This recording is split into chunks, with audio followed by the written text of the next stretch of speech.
tsy hoe ela dia ankalazany andro raisam-pirenena ho an'ny toeram-ponenana sika Madagasikara mbola mipetraka olana trany nefa tsy fananan'ny mponina eto Madagasikara trano fonenana manara-penitra izay mbola andraikitra ny fitondram-panjakana moa ny ahatanteraka izany. Raha nambaran'ny teo anivon'ny ministera-panjakana dia ny famatsim-bola ny olana goavana amin'ny fanatanterahana ny asa fanatsarana ny tanan-dehibe. Manify araka ny nambarany teti-bola ampiasaina ho an'ny fanajariana izay tanan-dehibe izay. Bailleur de fonds risque loatra fa zao zany efa manomboka zany ny mpamatsi-bola efa mitodika amin'ny famatsim-bola ny enteny an-drenivohitra. Lara-pameana ny fanatsarana ny toeram-ponenana araka ny nambarany teo anivon'ny ministera-panjakana amin'ny sahanan'ny fampitaovana sy ny fanajariana ny tany.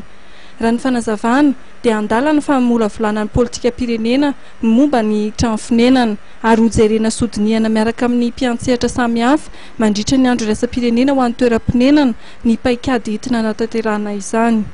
Tetikaza izay rahana ny firenena mikamana moa dia le antsoina hoe programme participatif d'amélioration des bidonvilles dia efa araka ny voalazako teo efa eo am-panatanterahana azy mihitsy tsika zao amin'le phase 2 zany tsika zao.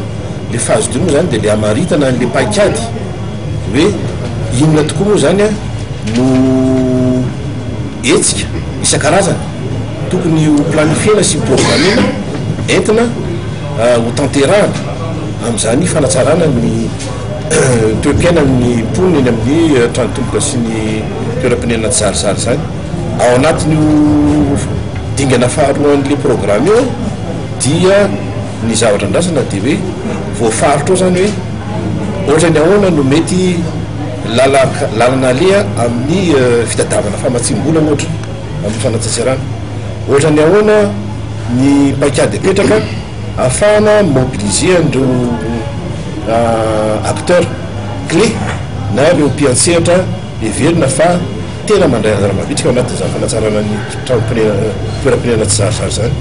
Ao ihany koa no mety ahitanany hoe ahoana inona ny tetikasa lahara-pahamena na projet prioritaire zay tsy maintsy ho tanterahana tombotrezaka tenatenanezaka dia ao ihany koa zany mazava ho azy no tsy maintsy ametrahana ny hoe iza no quartier zany na ny faritra an-drenivohitra natanterahazany azy zany raha